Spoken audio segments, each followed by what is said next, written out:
Hello అండి, అందరికీ నమస్కారం. నా పేరు Vani. Welcome back to my channel Vanivardhan. ఇంకా మీ అందరూ ఎలా ఉన్నారు? మీ అందరూ బాగున్నారని అనుకుంటున్నాను. ఇలానే ఎప్పుడు హ్యాపీగా హెల్తీగా నవ్వుతూ ఉండాలని మనస్ఫూర్తిగా కోరుకుంటూ ఈరోజు నా వీడియో అయితే స్టార్ట్ చేస్తున్నాను.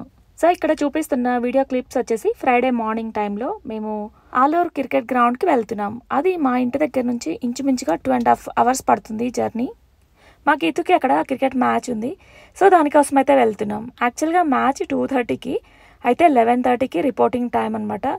సో మేము 9:30కే బయలుదేరాలి. ఇక బెంగళూరు ట్రాఫిక్ తెలుసు కదా, ఫుల్గా ఉంది. మేము వెళ్ళేసరికనే 2.5 hours పట్టింది. ఇక లోపలికి ఎంటర్ అవ్వగానే అక్కడ క్రికెట్ గ్రౌండ్ అయితే చాలా బాగుంది అసలు. యాక్చువల్గా చిన్న స్వామిలో ఉంది వీళ్ళ మ్యాచ్, కానీ అది కొంచెం షెడ్యూల్ మారిపోయి ఇక్కడ గ్రౌండ్కి వచ్చేసింది అనమాట. ఫైనల్గా అది చిన్నగా అనిపించింది చిన్న స్వామి గ్రౌండ్ వచ్చేసి. ఇదైతే చాలా పెద్దగా ఉంది అండ్ పిచ్ కూడా చాలా బాగుంది. ఒకటి కాదు 3 గ్రౌండ్స్ ఉన్నాయన్నమాట. సో వీళ్ళకి వచ్చిన గ్రౌండ్ వచ్చేసి నెంబర్ 2. ఇక లోపలికి ఎంటర్ అవగానే ఫస్ట్ అయితే ఎంట్రన్స్ ఇలా ఉంటుంది. చుట్టూ మొక్కలు ఉన్నాయన్నమాట. చాలా బాగా మెయింటైన్ చేస్తున్నారు. అక్కడికి వచ్చిన వాళ్ళు కూడా అనుకుంటూ ఉన్నారు గ్రౌండ్ చాలా బాగుందని. సో అక్కడ మ్యాచ్ నడుస్తూ ఉంటే నేనేమో ఇక్కడ నేచర్ని ఎంజాయ్ చేస్తూ ఉన్నాను. ఇంకొక విషయం చెప్తాను. అసలు దీన్ని చూస్తే నేనే మర్చిపోతానమాట. ఎంచక్క మొక్కలు అయితే ఎంత బాగున్నాయో, అసలు మెయింటెనెన్స్ కూడా చాలా బాగుందనమాట. అయితే ఆల్రెడీ ఇక్కడ ఇన్సిడెంట్ జరిగిపోయి ఉంది. అయినా సరే ఏమి ఆపకుండా వీడియోస్ అయితే కవర్ చేస్తున్నాను.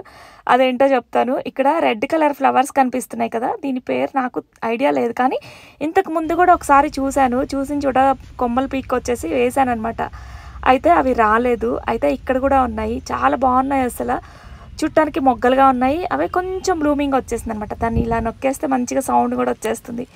కొద్దిసేపు అలా ఆడుకుంటూ అక్కడ గ్రౌండ్ దగ్గర పక్కన ఇక్కడ మొక్కలు ఉన్నాయి కదా, వాటిని చూసుకుంటూ కొద్దిసేపు అయితే వాకింగ్ చేశాను. అలానే కొమ్మలు కూడా ప్లక్ చేసుకొని ఇంకా చేత్తో పట్టుకొని అలా తిరుగుతూ ఉన్నాను. అయితే ఫస్ట్ చెప్పాను కదా ఒక ఇన్సిడెంట్ జరిగింది అనేసి. ఇప్పుడు ఆల్రెడీ జరిగిపోయింది. కాలు అయితే బాగా నొప్పి వచ్చేస్తుంది. అయినా సరే ఏ మాత్రం ఆపకుండా ఇంకా ఒక్కదాన్నే కదా, అంటే ఓ పక్కన మ్యాచ్ నడుస్తూ ఉంది.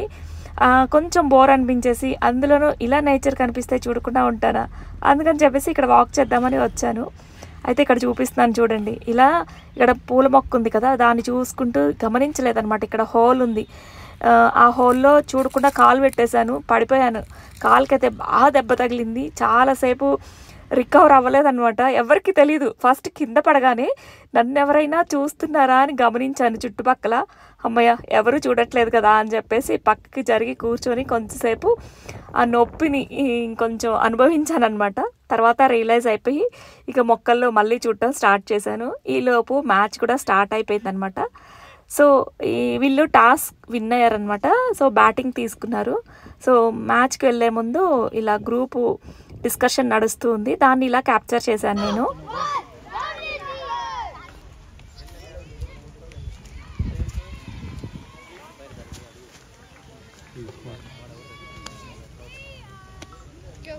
సో వీళ్ళు ఇప్పుడే చిన్నపిల్లలు కదా, కెరియర్ ఇప్పుడే స్టార్ట్ అవుతూ ఉంది. అప్పుడప్పుడు లీడ్ మ్యాచెస్ అలానే టోర్నమెంట్స్ నడుస్తూ ఉంటాయన్నమాట.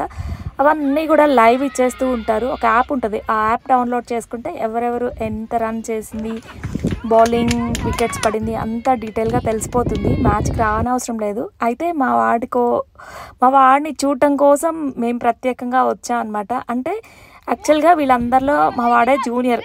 వాళ్ళందరూ కూడా ఫస్ట్ స్టాండర్డ్ నుంచి క్రికెట్ కోచింగ్ సెంటర్కి వస్తున్నారంట. ఇలా టోర్నమెంట్ మ్యాచెస్ చాలా ఆడారంట. సో మొత్తానికి మా వాడు అయితే మొత్తానికి ఒక 10 to 15 మ్యాచెస్ ఆడుంటాడేమో అంతే. వాళ్ళైతే ఏకంగా 200-300 మ్యాచెస్ అలా ఆడుంటారు.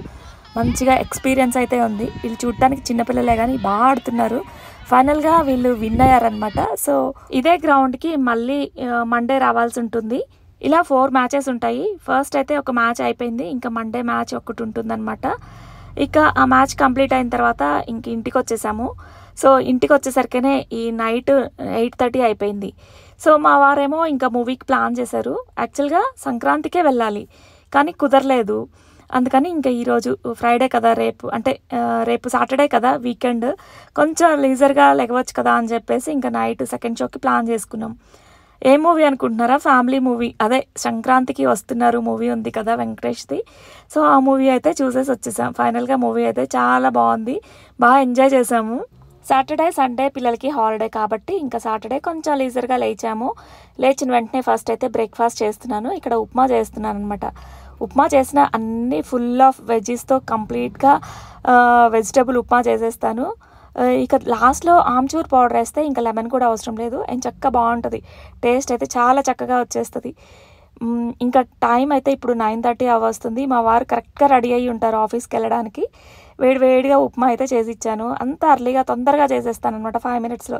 చక్కగా వెజ్జెస్ చాప్ చేసుకోవడానికి చాపర్లో వేసేస్తాను. ఇక ఒక పక్కనేమో హాట్ వాటర్ పెట్టేస్తాను. ఇంకా పోపు వేగేసరికి ఇంకా వెజ్జెస్ కూడా వేసేసి అవి కూడా ఫ్రై అయ్యేలోపు పక్కన పెట్టిన నీళ్ళు కూడా మరిగిపోతాయి. ఇంకా వెంటనే ఆ నీళ్ళు పోసేసి రవ్వ వేసేస్తాను. చాలా ఈజీగా అయిపోతుంది. నేను ఎక్కువగా గీ వాడతానబ్బా, అందుకే ఎక్కువ వేసేస్తూ ఉంటాను. ఆయిల్ తక్కువ యూస్ చేస్తుంటా. ఎంత టేస్టీగా ఉంటుందో తెలుసా వేడిగా అలా తింటే. కానీ ఈరోజు ఓన్లీ బొంబాయి రవ్వతోనే చేశాను. రాగి వేస్తే వేడిగా తినేసేయాలి, ఆరిపోతే అస్సలు బాగోదన్నమాట. ఇక లంచ్కి ఏం చేయాలని ఆలోచిస్తుంటే ఇంకా మష్రూమ్స్ ఉన్నాయి ఫ్రిడ్జ్లో.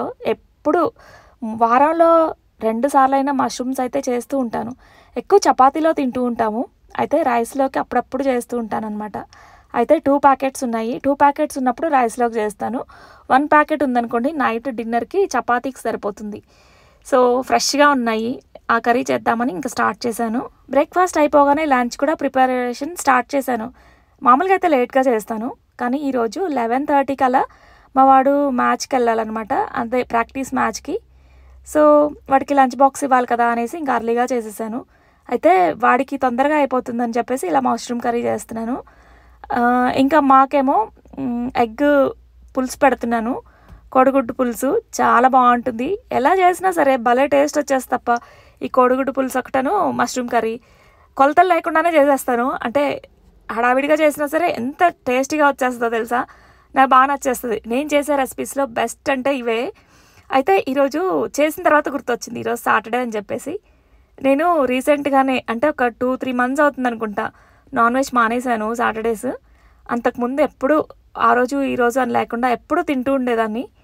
కానీ ఈ మధ్య కొంచెం భక్తి ఎక్కువైపోయిందని నాకే అనిపిస్తుంది. అని కాదు, నేను ఒకటి అనుకున్నానమాట, అది నెరవేరితే సాటర్డేస్ ఇలా నాన్ వెజ్ మానేస్తాననేసి. సో మనకు నచ్చినవి అలా జరిగితే ఇంకా హ్యాపీగా మనస్ఫూర్తిగా మానేయాలనిపిస్తుంది కదా. సో అందుకని సాటర్డేస్ అయితే మానేస్తున్నాను. ఈ విషయానికైతే నన్ను నేను రియలైజ్ అవ్వలేకపోతూ ఉంటాను. ఒకప్పుడైతే నేను నాన్ వెజ్ తినని వాళ్ళని చూస్తే, అంటే ఫ్రైడేస్, మండేస్, థర్స్డేస్ అలా తినకుండా ఉంటారు కదా, వాళ్ళని చూస్తే అనేదాన్ని, అబ్బా అదేంటి అలా ఎలా మానేస్తారు, తింటే అసలు తినకుండా ఉండాలి కానీ ఒకరోజు తిని ఒకరోజు తినకపోవడం అదేంటబ్బా, అలా నచ్చదు నాకు, మానేస్తే టోటల్గా మానేయాలి, వెజిటేరియన్ అయిపోవాలి, లేదంటే తినేసేయాలి, రోజులతో టైములతో పనే ఉంది చెప్పండి అని కొంచెం అదో విధంగా మాట్లాడేదాన్ని. ఏదైనా సరే పర్సనల్గా ఎక్స్పీరియన్స్ అయితే తప్ప దాని విలువ తెలియదు. చెప్పాలంటే దేవుడికి అలా మొక్కుకోవాలని కూడా తెలియదు నిజంగా. అసలు దేవుడి దయ వల్ల అంతా ఇప్పటి వరకు హ్యాపీగానే నడుస్తుంది నా లైఫ్. సో మొక్కుకోవాల్సిన అవసరం కూడా రాలేదన్నమాట. ఫైనల్గా ఈ రోజుకి ఒక చిన్న కోరిక అనమాట, అదేం పెద్ద కోరికేం కాదు, అది మొక్కుకున్నాను. ఫైనల్గా ఒక విషయం దగ్గర వచ్చింది. నేను చాలా కష్టపడతాను, దానికి ప్రతిఫలం రావట్లేదని బాధపడతాను అనమాట. సో ఒకసారి దేవుడి ముందు అలా అనుకున్న వెంటనే చెప్తుంటే ఇప్పటికే నాకు ఎమోషనల్ అయిపోతున్నాను. చెప్పిన వెంటనే అసలు తెలుసా, అనుకున్న వెంటనే ఆ కోరిక నెరవేరిపోయింది. సో అదేంటో కమింగ్ వీడియోస్లో తప్పకుండా షేర్ చేస్తాను. ఎందుకంటే నా సిరీస్ స్టార్ట్ చేయబోతున్నాను, ఈరోజే డిసైడ్ అయ్యాను. నా పర్సనల్ ఎక్స్పీరియన్స్, నా లైఫ్ జర్నీలో నా అప్ అండ్ డౌన్స్ మీ అందరికీ షేర్ చేసుకోవాలని అనుకుంటూ ఉన్నాను అనమాట. సో అవి షార్ట్స్లో షేర్ చేస్తూ ఉంటాను. దానిలో వచ్చినప్పుడు, ఈ టాపిక్ వచ్చినప్పుడు తప్పకుండా షేర్ చేస్తాను. సో ఇక్కడ మష్రూమ్ కర్రీ అయితే ఆల్రెడీ ఎప్పుడు షేర్ చేస్తుంటాను కాబట్టి అదైతే చూపించట్లేదు. ఇంకా కోడిగుడ్డు పులుసు ఎలా ప్రిపేర్ చేయాలో చూపిస్తాను. ఈ స్టైల్లో పక్కాగా చేయండి, టేస్ట్ అయితే ఎక్సలెంట్గా వచ్చేస్తుంది. ఫస్ట్ అయితే ఆయిల్ వేసుకొని పోపులో డైరెక్ట్గా ఆవాలు జీలకర్ర వేసుకొని ఉల్లి ముక్కలు పచ్చిమిరకాయలు సన్నగా తరిగినవి అవి కూడా మంచిగా ఫ్రై చేసుకొని, ఉల్లి ముక్కలు ఫ్రై అయిన తర్వాత పసుపు అల్లం వెల్లిపాయ పేస్ట్ వేసి అవి కూడా పచ్చివాసన పోయే వరకు ఫ్రై చేసుకొని, ఇంకా టమాటోలు కూడా వేసి కొద్దిసేపు మగ్గించుకున్న తర్వాత మంచి గ్రేవీగా వచ్చేస్తుంది కదా, దానిలో ఉప్పు కారం సరిపడా వేసుకొని కొద్దిసేపు అది కూడా పచ్చివాసన పోయే వరకు ఉంచేసుకొని ఇంకా నీళ్లు వేసుకోవడమే సరిపడినంత. నా దగ్గర చింతపండు గుజ్జు ఉందనమాట, ఆల్రెడీ నేను మొన్న సంక్రాంతికి కావాల్సి వచ్చి చేశాను. సో దాన్ని ఇక్కడ యాడ్ చేశాను అనమాట. ఇంకా కొంచెమే వాటర్ వేసుకోవాలి, ఎక్కువగా నీళ్ళుగా చేసుకోకూడదు, నాకు అలా నచ్చదనమాట. కొంచెం థిక్ కన్సిస్టెన్సీ వచ్చేస్తుంది. ఇక అవి బాయిల్డ్ అయ్యేలోపు ఎగ్స్ కూడా బాయిల్ చేసి పక్కన పెట్టేశాను కదా, వాటిని కొంచెం ఆయిల్లో ఉప్పు కారం వేసుకొని కొంచెం సేపు అలా ఎగ్స్ని అలా ఫ్రై చేసుకొని దాన్ని ఇక మరుగుతున్న ఆ పులుసులో యాడ్ చేయడమే. అయితే పులుసుని మొత్తం కవర్ చేయలేదు, నేను మర్చిపోయాను అనమాట. సో అది ఇక్కడ చెప్పేస్తాను, అది ఈజీనేనబ్బా. ఇక ఆ పులుసు మరిగిపోతుంది కదా, ఎగ్స్ వేసేసుకుంటాము. ఇంకా లాస్ట్లో చింతపండు పులుసు ఉప్పు కారం సరిపోయిందో లేదో ఒకసారి చెక్ చేసుకొని దానిలో గరం మసాలా ధనియా పౌడర్ జీలకర్ర పొడి యాడ్ చేసేసి కొంచెం బెల్లం కూడా యాడ్ చేస్తాను. ఫ్లేవర్ బాగుంటుంది అనమాట, టేస్ట్ బాగుంటుంది ఫ్లేవర్ కన్నా కూడా. ఇంకా పులుసు అనేది మంచి ఫ్లేవర్ రావడానికి స్టార్టింగ్లోనే ఆయిల్ వేసుకున్నప్పుడు డైరెక్ట్గా వెల్లుల్లిపాయలు వేసేస్తాను, అది మంచి ఫ్లేవర్ని ఇచ్చేస్తుంది.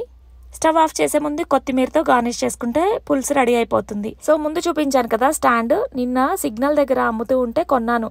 యాక్చువల్గా వీడియోస్ చేసుకోవడానికి చాలా బాగుంది, సెల్ఫీస్ తీసుకోవడానికి ఇంకా బాగుంది. కిచెన్లో నాకు పెట్టుకోవడానికి అస్సలు అవ్వదనమాట, అందుకని ఒకసారి ఇక్కడ ట్రయల్ చేస్తూ ఉన్నాను ఆ స్టాండ్ పెట్టేసే. యాక్చువల్గా కార్లో వెళ్ళినప్పుడు పనికొస్తుందని చెప్పి తీసుకున్నాను, తర్వాత గుర్తొచ్చింది ఇది కిచెన్లో కూడా బాగా పనికొస్తుంది కదా అనేసి ఇంకా అలా ఆ స్టాండ్నే పెట్టేసి ఇక్కడ షూట్ చేశాను. నాకైతే బాగా అనిపించేసింది. సో ఇంక ఇక్కడ వేడి అన్నంలో కోడిగుడ్డు పులుసు అండ్ మష్రూమ్తో కర్రీ అనమాట ఈరోజు.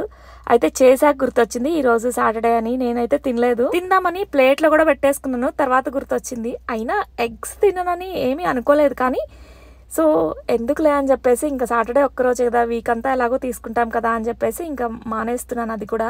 సో ఇందాక చెప్పాను కదా నా లైఫ్ జర్నీ మీతో షేర్ చేసుకోవాలనుకుంటున్నాను అని. మీలో ఎంతమందికి ఇంట్రెస్ట్ ఉంది తెలుసుకోవాలని అయితే కామెంట్ సెక్షన్లో చెప్పండి, అలానే లైక్ చేయండి. ఇంకా ఒక విషయం, గివ్ అవే ఇస్తున్నాను కదా, అయితే ముగ్గురిని సెలెక్ట్ చేశాను. వాళ్ళు వీడియో చూసినట్లేరు, ఒక్కసారి చూసి ఆ వీడియో కింద ట్యాగ్ చేస్తానమాట.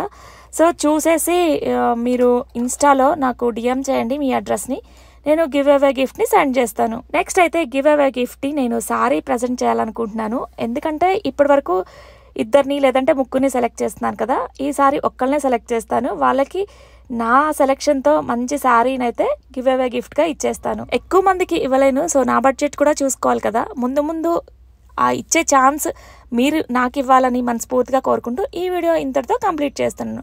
మరొక వీడియోతో మళ్ళీ కలుద్దాం. Thank you for watching.